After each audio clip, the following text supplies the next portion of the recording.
These are the stories of 10 of the greatest paintings in the world. I'm Andrew Marr. Art, not politics, is the great passion of my life. For me, it gets to the heart of what it is to be human. In galleries across the globe, there are great paintings, works made with almost supernatural skill, fierce passion, and extraordinary brain power. Now I want to tell stories behind some of the most iconic images in history, pictures like Leonardo's Mona Lisa, Van Gogh's Sunflowers, and Turner's Fighting Temeraire, paintings that represent the pinnacle of what people can do with paint and bristles. He created a brand new way of depicting the world. The colours would fizz and pop on the surface. It was like you could touch these people. It was like the portrait could speak to you. Behind every picture, there is a story. I'm going to peel back the layers to find out more about the lives of their creators and the worlds they came from. There was something about this middle-class Florentine housewife that intrigued him. Why are these the paintings we all know and love? How were they created? And what makes them the greatest paintings in the world?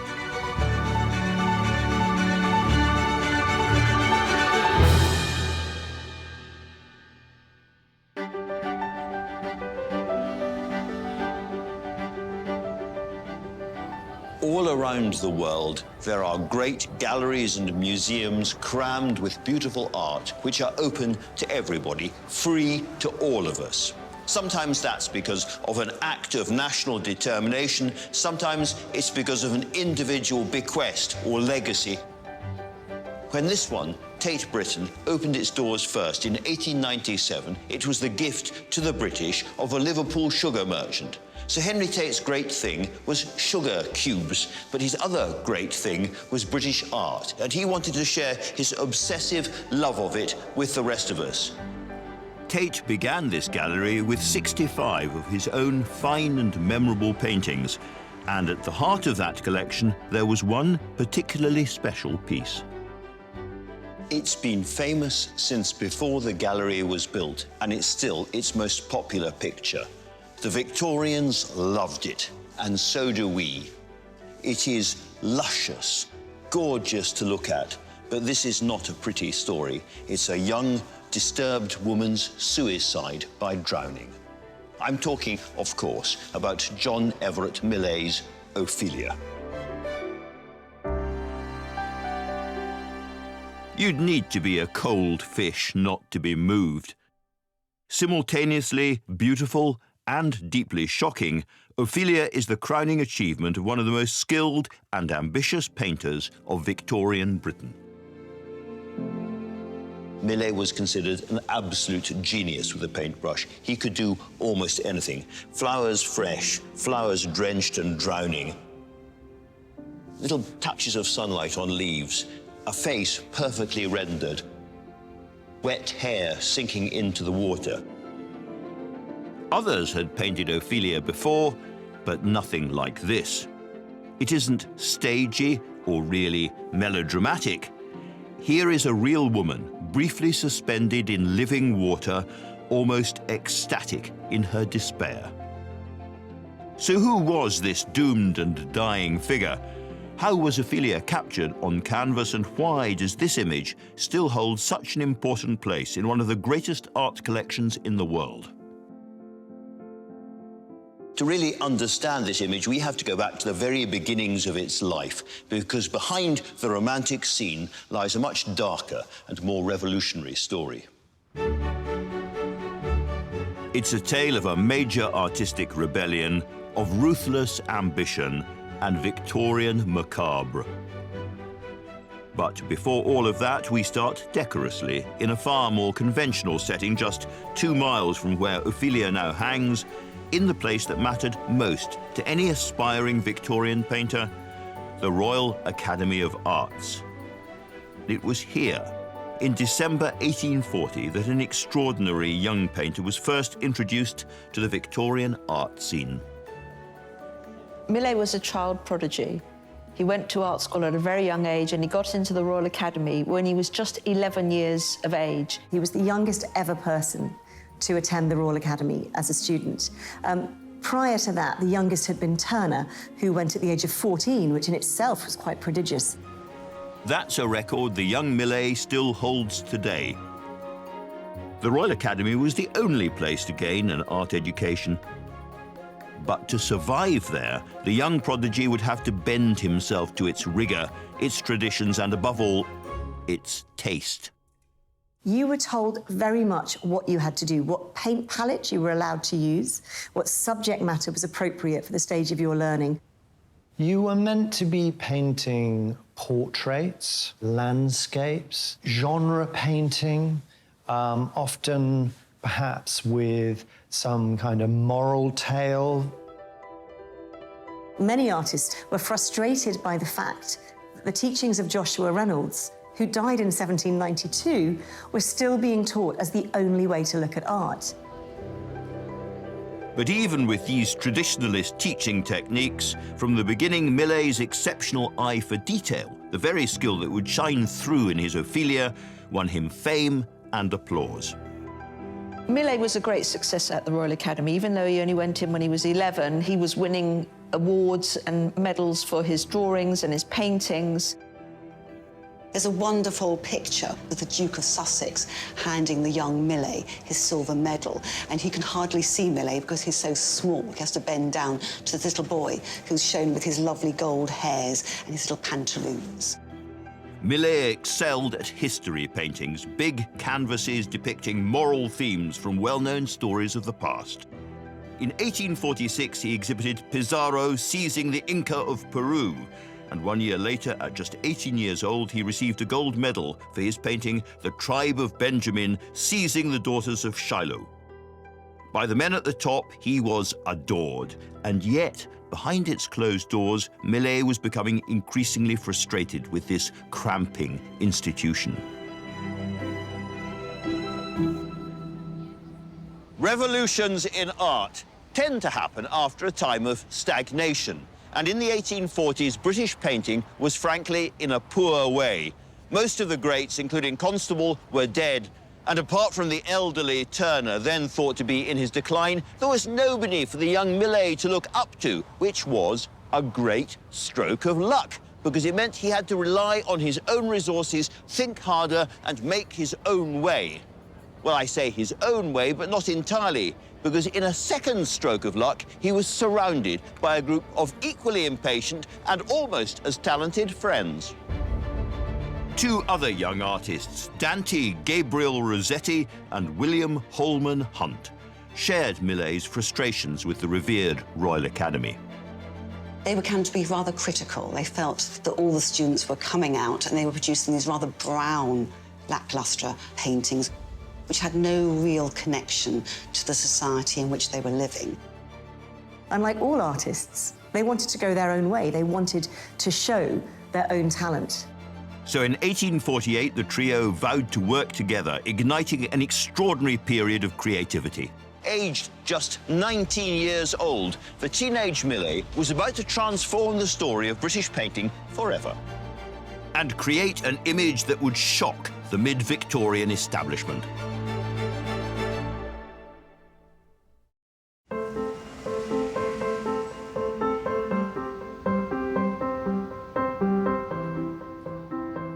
John Everett Millais' Ophelia is one of the oldest and most popular pieces in Tate Britain's collection.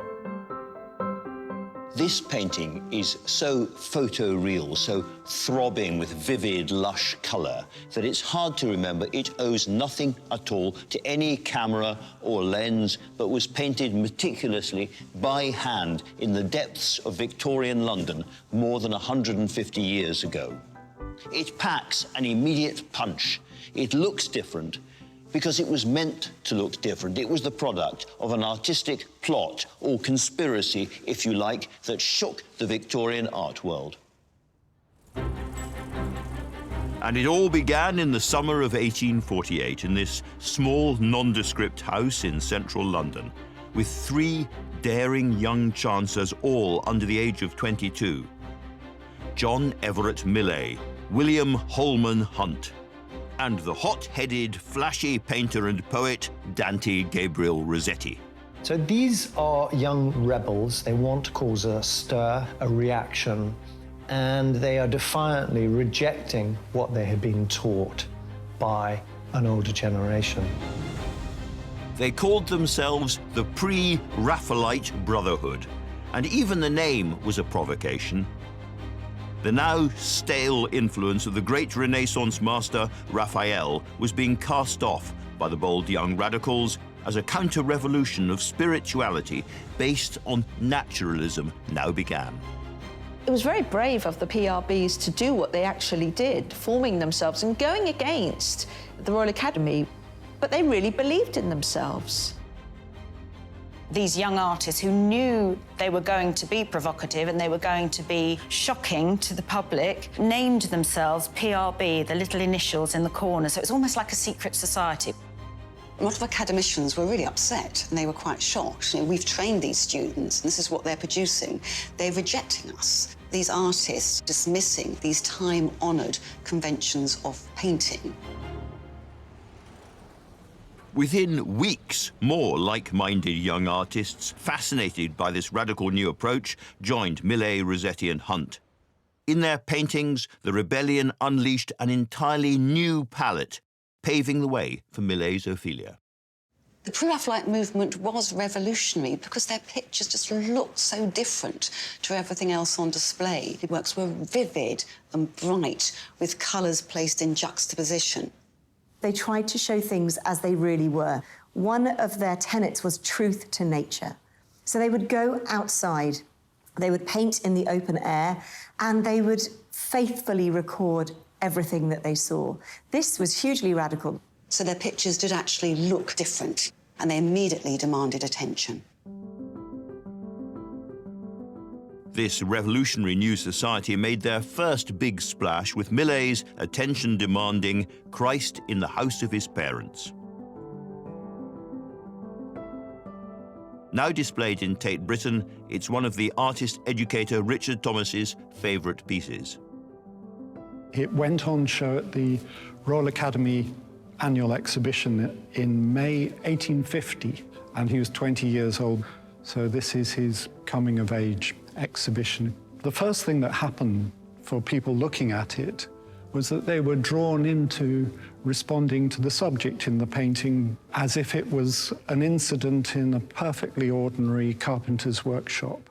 But that's not just a little boy who's cut his hand. This is the Holy Family with Mary, Jesus and Joseph, and Mary's mother, St. Anne. Everything about this painting reflected the new and almost extremist principles of the Pre-Raphaelite Brotherhood. Millais decided to paint the picture not in his studio, but on location in an actual carpenter's workshop in order to get the authentic feel. To get the effect of the vivid blood, Millais actually cut his own hand. You can see the chipped and dirty toenails of St. Joseph. He thought this was one of his masterpieces. And until this time, Millais had been adored, so he didn't expect to really get a backlash. But in general, people took against this painting. One of the biggest problems was that Millais had portrayed the Holy Family as working class. This was really, really shocking to people. They didn't like it. It's failing to do what people expect of a religious painting. It's failing to illustrate the sacred text. It's inserting an additional story. It's daring in a number of ways.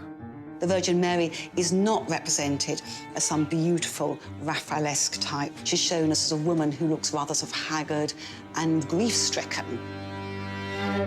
It would seem to be blasphemous. Ignoring all the pallid Madonnas and cute Christs that had come before him, Millais' religious realism was entirely unexpected. The Victorians already had a mental image of the Holy Family, and they hadn't looked like this. One of the biggest critics of this particular painting was Charles Dickens. Now, Dickens was not an art critic. However, he had an awful lot of sway. And his criticism is utterly hostile. He describes the Christ child as a hideous, wry-necked, blubbering, red-headed boy with a bedgown. The Virgin is described as a kneeling woman so horrible in her ugliness that she would stand out from the rest of the company as a monster in the vilest cabaret in France or the lowest gin shop in England. So he's utterly dismissive of this coarse realism.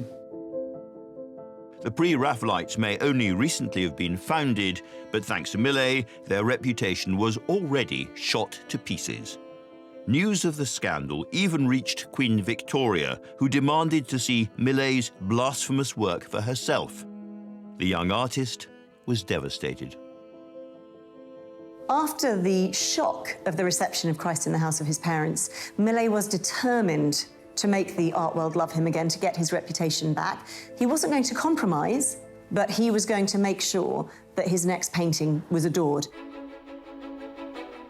And for that, there was no better place for Millais to turn than the theatre.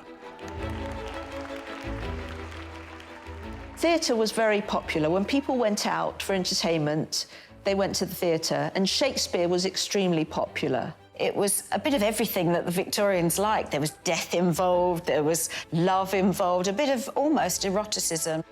The Victorian public adored their Shakespeare. Even those who couldn't read had been to the theatre and were well versed in his stories. So as the topic for story painting, Shakespeare was a shrewd choice, especially as Millais plucked out one of the most dramatic moments in one of the most popular plays of them all. So this is the famous moment in Shakespeare's Hamlet when Hamlet's beloved Ophelia decides to kill herself. She has been driven mad because Hamlet appears no longer to love her and has been mocking her in a rather cruel way, and he has just killed her father. So for her, life is over. It was a really popular subject with artists. A lot of artists known to Millais, Arthur Hughes, Richard Redgrave, had painted the death of Ophelia. But they'd done it in a picturesque way, where she's sort of just tripping over the bank and stepping into the water. Millais, however, took a closer look at Shakespeare's immortal lines. Her clothes spread wide and mermaid-like, a while they bore her up, which time she chanted snatches of old tunes as one incapable of her own distress, or like a creature native and endued unto the element, but long it could not be, till that her garments, heavy with their drink, pulled the poor wretch from her melodious lay to muddy death. Snatches of old songs, the waterlogged dress, inconsolable in her misery. Bound by the Brotherhood's rules, Millais wanted to bring all of this vividly to life. But to do that, he needed the perfect poor wretch, a model whose face he dearly hoped would become unforgettable. The answer to his Ophelia was a young hat seller called Lizzy Siddle. Lizzy Siddle was working in a milliner's shop just off Leicester Square in London, and she was a rather unusual-looking woman for her time. She was a young woman who was very, very slim. Long red hair, very pale skin, very tall. She was discovered by Millais' friend, who went to the milliner's and saw her and just thought she'd be perfect for the Pre-Raphaelites. And she became their model. But she was also an artist in her own right. She was quite intellectual and loved poetry, painting. Rossetti loved her, Millais loved her. Everybody wanted to paint her. She essentially became the Pre-Raphaelite supermodel. Millais now had his Ophelia, but how would he transform a 22-year-old Victorian hat seller into his doomed Shakespearean? How could he bring his canvas to life unless his model lived and breathed her distress? Ophelia and her watery suicide had to feel real. It was the beginning of a painstaking process as carefully planned as any military maneuver. It wasn't just the figure that was important, so like Ophelia. The background was just as important. The scene in Hamlet takes place in a remote corner of Denmark, but Millais needed somewhere a little handier for central London. Today, his great-great-grandson, art historian Dr. Roger Bowdler, is retracing Millais' steps for the first time. Oh my goodness. It's just a fabulous feeling, actually having found the precise spot where he spent weeks and weeks and weeks in the summer of 1851 painting Ophelia, and it's here. And this isn't the most romantic or glamorous of settings. You know, you can hear the M3 in the background, it's in the edge of Greater London, and it's covered in litter. But actually that almost makes the magic of the picture the greater. The drama is about her imminent sinking below the water. So he doesn't want a grand, picturesque setting. He wants rather a modest riverbank to paint, and that's just what he finds. To work outside, Millais capitalized on two exciting new innovations: small portable paint tubes and a host of new pigments and colors. His Ophelia would be the brightest canvas he'd ever produced, but working for so long outdoors still brought with it a whole catalogue of challenges.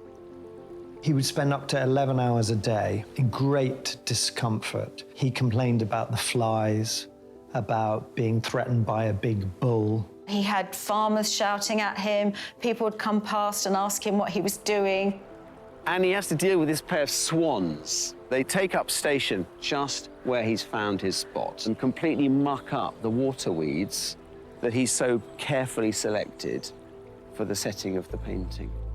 Millais wrote, "My martyrdom is more trying than any I have hitherto experienced. Certainly, the painting of a picture under such circumstances would be a greater punishment to a murderer than hanging." These were the lengths the Pre-Raphaelites were willing to go to in order to capture nature as truthfully as possible. He paints with fantastic finesse, which is why it takes him so long. So he begins work on this in early July. He's still here in early December. He would say that it was like completing the size of a 5-penny piece each day.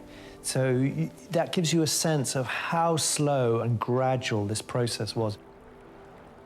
He's putting his all into it because his reputation depends on success. So there's a discipline at work, along with the very romantic, poetic engagement of this poignant scene of watery death in this river. But while Millais himself was more than happy to suffer for his art, even he realized that persuading Lizzy to dunk herself for hours in the cold and dirty waters of a Thames tributary might be going a little too far. And so back in central London, he came up with a somewhat less unpleasant alternative, but only somewhat. Millais poses her in his studio, in his parents' house, in a bathtub, and he finds in an antique shop a beautiful antique dress with silver embroidery. Elizabeth Siddal is posed wearing this in the bathtub. Now, Lizzy was being painted in December, long before central heating, and it was cold. It was in a basement studio. The lamps underneath the bath were kept lit in order to keep the water at an even temperature. But one day, Millais didn't notice that the lamps had gone out.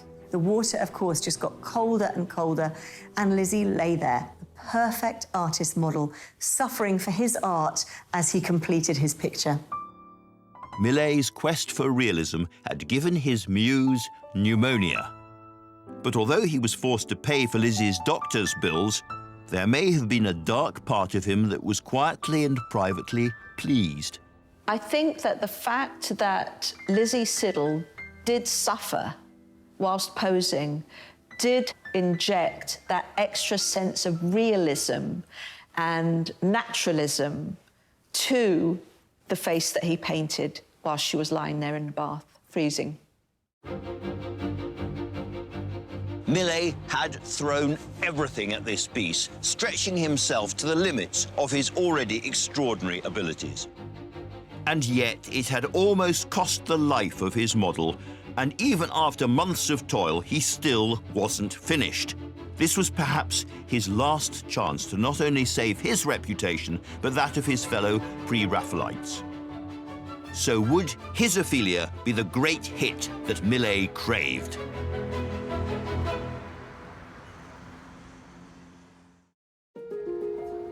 John Everett Millais' Ophelia, the jewel in Tate Britain's collection, may be one of the most popular pieces of art of the 19th century, but it's definitely not for everyone. There is something about this picture, perhaps its extreme prettiness, a dash of sentimentality that does not quite work for me. Perhaps I'm already too old. That is, when I first started looking at paintings and loving paintings back in the 1970s, modernism was all the rage, and Victorian pictures telling stories were deeply unfashionable. But we all have to challenge our prejudices, don't we? And it may be strange thought, unlikely thought, that I am completely wrong. And with this iconic canvas and its exquisite detail all to myself, it's very hard not to appreciate the sheer artistry. So first of all, this is about two things for which the Pre-Raphaelites are very well known. Rich, luscious, almost enameled colour, and a detail so sharp you could cut your fingers on it. Where in the history of art have you ever seen a green as greeny as that green? Not since the very early Renaissance, I think. It is absolutely gorgeous, and the detail of the foliage is extraordinary. At times, he must have been using a brush with a single hair. And so, yes, perhaps, I may have been a little hasty. Looking again with fresh eyes, the subject is creepy, but it's impossible not to admire the way Millais makes his colours glow and his brushes dance. A touch of blue here, a flicker of white there. He applies shades and highlights with nerveless accuracy. He managed somehow, with the rest of the Pre-Raphaelites, to wash and rinse the colours so they glowed more freely and brightly than they had for a very, very long time. And they astonished the Victorians, and frankly, they are still astonishing us today. There is this remarkable kind of hyper-real quality in the painting. And one of the ways he achieved this effect was to use a white ground, using lead white and zinc white. And the effect of that was to create this kind of backlit quality to these very bright primary colors that he's using. And the wonderful passages of observation, those two hands, which will stand out like pieces of collage on the canvas. And it really conveys the impression of, this water just sinking into the dress. It's just dragging her bit by bit under the water. The Pre-Raphaelites' hopes for a new art live in every inch of this canvas. It throbs with zest and confidence. It is everything the movement had hoped painting could be. It took Millais months, but finally, in early 1852, Ophelia was finished. The question for Millais was now, was it worth it? Would the Victorian public feel half as strongly about this astonishing picture as did the artist himself? When the painting went on display at the Royal Academy in 1852, there was a very mixed reaction, actually. Some people thought it was a very unconventional representation of Ophelia. Someone described her death as if she were in a weedy ditch. Others felt it was just too bright, vivid and gaudy. There was so much going on, so much symbolism, that viewers almost had to work at it. They had to study it really hard. And at first, people were a little bit shocked, but within a very short time, it was applauded. People thought Millais has really captured something quite extraordinary. Tom Taylor, who wrote for The Times, when he saw the face of Ophelia, he just described himself as just crying with emotion because he'd made the death so beautiful. Millais' masterpiece had been quickly snapped up by a private collector, but while it remained on public display, Ophelia proved to be a huge draw. And whether they liked it or not, the Royal Academy could no longer cast out its arrogant prodigal son. The painting is really important in terms of Millais' career. It marks a watershed. Suddenly, his paintings become emotional. and he becomes seen as a painter of pathos and empathy. And there are accounts of people just become overcome with emotion at seeing Ophelia. And at that point, his reputation changes. And from this point onwards, it's really an upward trajectory. Just a year after Ophelia was displayed, Millais was chosen as an Academy Associate, an act which would have been unthinkable 3 years earlier. The establishment he had rejected and which had loudly rejected him was suddenly embracing the stiff-backed young radical. But if Ophelia had been about tapping into popular taste, then, unfortunately, Millais now didn't know when to stop. So from 1853 onwards, Millais starts to feel that he doesn't have to stick entirely to the Pre-Raphaelite Brotherhood's principles. He sticks to a lot of them, but he starts to experiment. He becomes a highly successful commercial artist, a painter of genre scenes, of landscapes. His style relaxes, but also I think he becomes just bored, dissatisfied with that pre-Raphaelite, very finicky manner. He wants to develop as an artist. Artists always have to change and evolve. He became a fashionable portraitist, painting rich people's portraits, and a lot of artists said that he sold out, but he was making a living. Most of the public just loved him. They couldn't get enough of Millais. He started to paint a lot of crowd-pleasing pictures, often of little children, because that was the fashion. He becomes the darling of the British public. A revolutionary no longer, Millais' later work, which even included a saccharine advert for Pear's soap, bore no relation to his Pre-Raphaelite canvases. He became firmly part of the establishment. In 1896, aged 67, he was even elected Royal Academy President.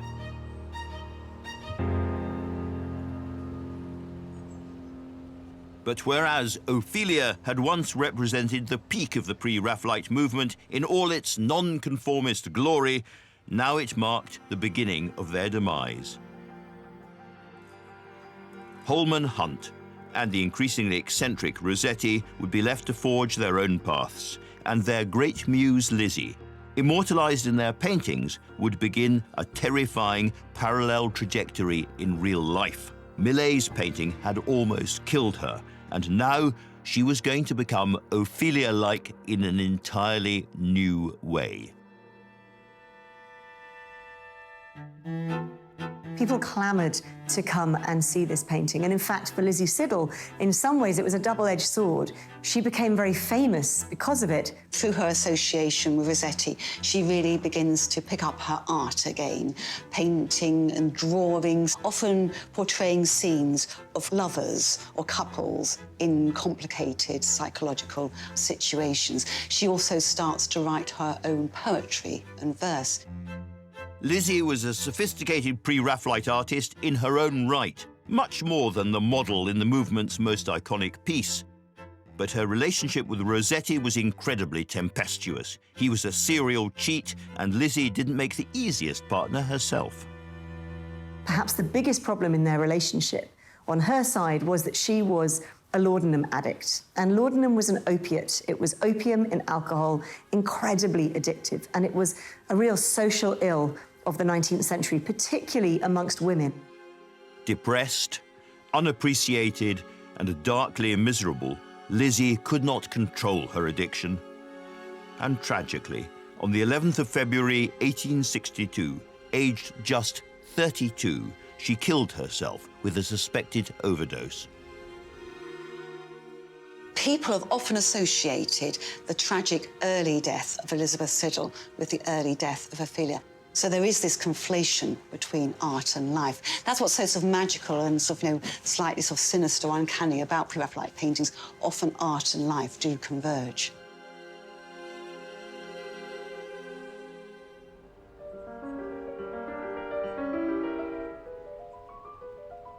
When Lizzy was buried, Rossetti did a very romantic gesture. He placed in her coffin, between her cheek and her hair, his only copy of his poems that he'd written. He claimed that they were all about her, that love had died with her. He was deeply grief-stricken. With Ophelia sold and in private hands, the Pre-Raphaelites disbanded, and Millais now creating mainstream art for the masses, it looked as if the importance and significance of this remarkable painting would start to fade. But neither Lizzy Siddal nor Millais' Ophelia were going to be forgotten, because something was about to happen in that graveyard which would lodge the young model and the painting deep in the Victorian popular imagination.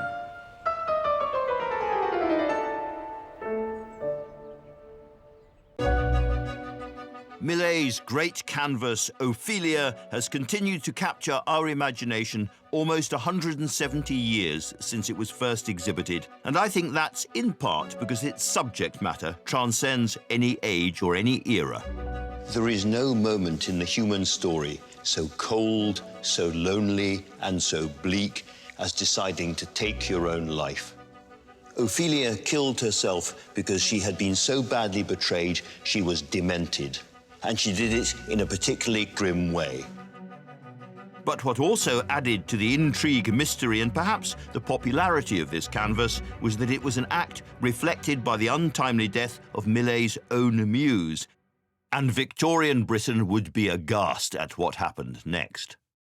Lizzy Siddal was buried in Highgate Cemetery, Rossetti's handwritten poetry tucked neatly behind her long flowing red hair.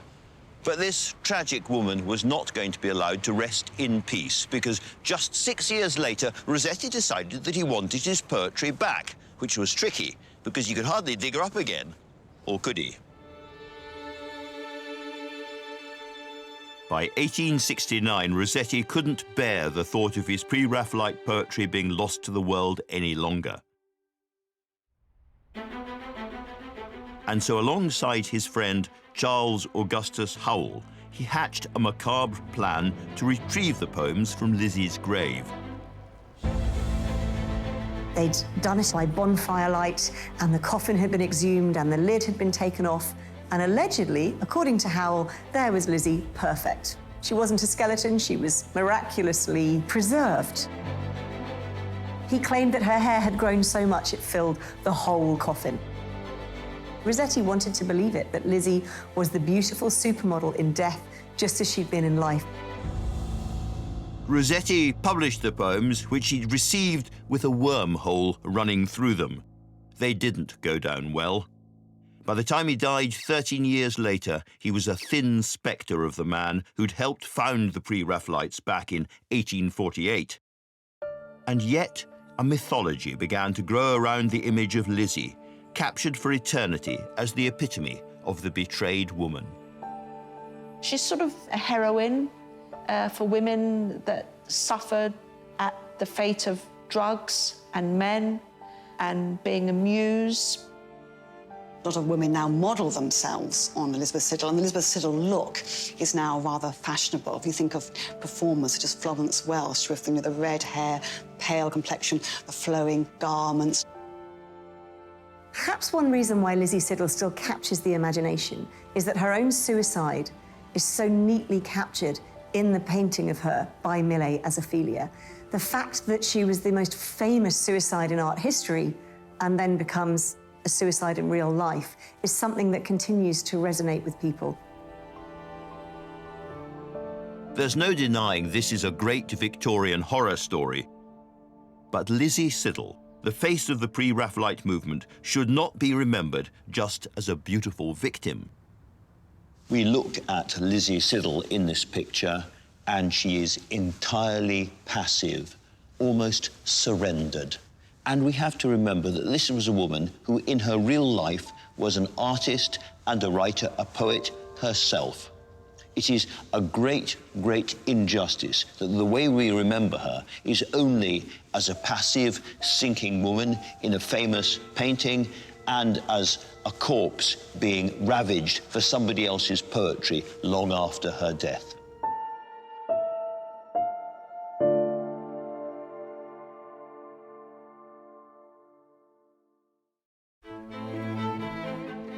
And yet, even now, Lizzy couldn't quite rest in peace. The painting of Ophelia had vanished into the private art world not long after it had been completed.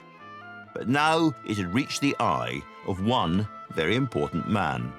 In 1892, Henry Tate purchases the picture. Henry Tate is a sugar magnate. He's made his fortune from sugar refining. He patents the sugar cube. There was only one thing that Tate loved more than sugar: art, and in particular, Pre-Raphaelite art. Over the last few years, he'd collected an extraordinary number of paintings, and now he wanted to share them with the nation. He loved the idea of a national gallery that people of all social classes could go to. A site is decided upon, which is the old Millbank Penitentiary. It's a site which will be transformed into this public gallery, which will be free of charge for the public, particularly for the working poor of the Millbank area. A cutting-edge art gallery in one of the poorest areas of the city. That was a mighty risk. The question on everyone's lips was, would Ophelia help pull in big crowds? And the answer was a resounding yes. The gallery opens in 1897, and Ophelia is an immediate hit with the public. People flock to see it. It was one of those that people were told to sort of stand back, don't jostle. They had to have a lot of guards checking that people didn't get too close to the painting. And it's remained one of the most successful paintings of the Tate ever since. This haunting canvas has spoken to generation after generation since it was first hung here more than 120 years ago. Millais' Ophelia is a masterwork by a master painter. He was a young revolutionary taking on the establishment, and then, very quickly, the perils of success. He became the establishment himself, and he was much mocked for turning out cute, sentimental pictures, some of them used in advertising as sweet as any sugar cube manufactured by Sir Henry Tate himself. But this here still shows all his defiance and his optimism. It is a young man's shout hanging on these establishment walls. No, I still don't love it, but I salute it for its vividness and its energy. And anyway, Ma, you old fool, the rest of the world disagrees.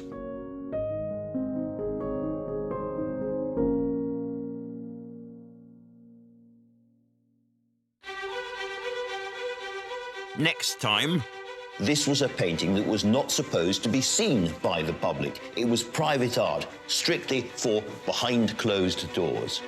the story of a ravishing beauty and the revolution she stirred.